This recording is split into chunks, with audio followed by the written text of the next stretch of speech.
ఆ గ్రామంలో అన్ని కుటుంబాలు దేశ రక్షణ కోసం ఆర్మీ బాట పట్టాయి. దేశానికి స్వాతంత్ర్యం రాకముందు నుంచే మిలిటరీలో చేరి దేశం కోసం సేవలో నిమగ్నమయ్యారు. మొత్తం 40 కుటుంబాల వరకు ఉన్న గ్రామంలో 2-3 కుటుంబాలు మినహా మిగిలిన అన్ని కుటుంబాల వారు మిలిటరీలో చేరి దేశ రక్షణ కోసం పనిచేస్తున్నారు. ప్రతి కుటుంబం నుంచి కనీసం 2-3 ఆర్మీలో పనిచేస్తున్న వారే ఉన్నారు. 1930 కాలంలోనే గ్రామం నుంచి తొలుత మిలిటరీలో చేరిన ఎన్ నారాయణప్ప కుటుంబంలో అయితే 4 తరాలుగా వారి వారసులు ఆర్మీలో చేరి సేవలందిస్తున్నారు. ఆర్మీలో పనిచేయడం చాలా గర్వంగా ఉంది అంటున్నారు గ్రామస్తులు. ఉమ్మడి చిత్తూరు జిల్లాలోని గుడిపాల మండలం బస్వపల్లె గ్రామం ఆర్మీ విలేజ్ గా ప్రాముఖ్యత పొందింది. ఆ గ్రామం నుంచి మరింత సమాచారం మా ప్రతినిధి మనోహర్ రెడ్డి అందిస్తారు. Over to you Manohar. దేశ రక్షణలో ప్రధాన భూమిక అనేటువంటిది ఆర్మీ. ప్రస్తుతానికి మనము ఉమ్మడి చిత్తూరు జిల్లాలో ఇక్కడ గుడిపాల మండలంలో ఉన్నాము. ఈ గుడిపాల మండలంలో దాదాపు 5-6 గ్రామాలు, ప్రతి కుటుంబం కూడా ఈ గ్రామాల నుంచి ఆర్మీకి వెళ్ళినటువంటి పరిస్థితి. ప్రస్తుతానికి మనము గుడిపాల మండలము బసాపల్లి గ్రామంలో ఉన్నాము. ఈ గ్రామంలో మొత్తము 40 కుటుంబాలు ఉన్నాయి. 40 కుటుంబాల్లో 1-2 కుటుంబాలు మినహా మిగిలిన ప్రతి కుటుంబము కూడా ఆర్మీకి వెళ్ళినటువంటి పరిస్థితులు, దేశ సేవలో వారి యొక్క పాత్ర ఏమిటి అనేటువంటి అంశాలపైన చెప్పండి. మీరు ఎప్పుడు ఆర్మీకి వెళ్ళారు, ఏంటి పరిస్థితి? మీ గ్రామంలో ప్రతి కుటుంబం కూడా ఎందుకు ఆర్మీకి వెళ్ళారు?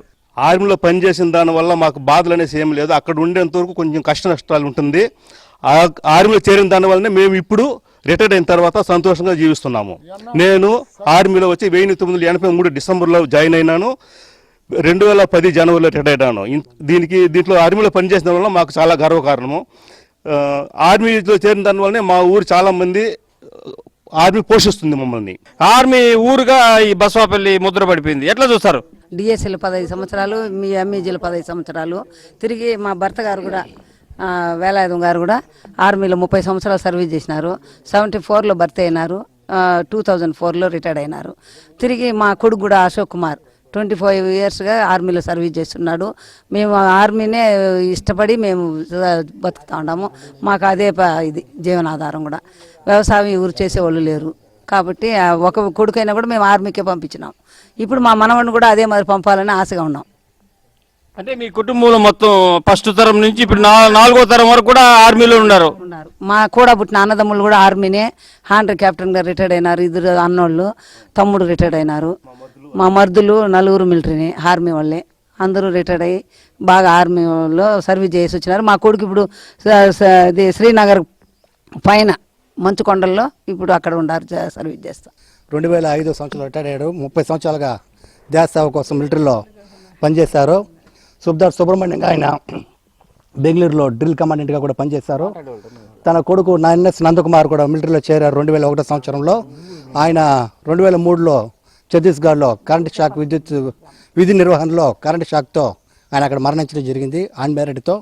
తర్వాత తన తమ్ముడు ఏంటి నరేష్ కుమార్, నేను ఆర్మీ గురించి ప్రయత్నం చేశాను కానీ నేను చేరలేకపోయాను.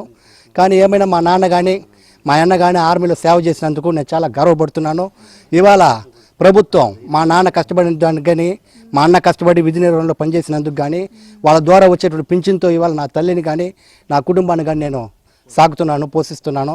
ఏదేమైనా కూడా కానీ ఆర్మీలో ఇవాళ పనిచేసినటువంటి వాళ్ళందరికీ కూడా నేను చాలా ఆనందిస్తున్నాను.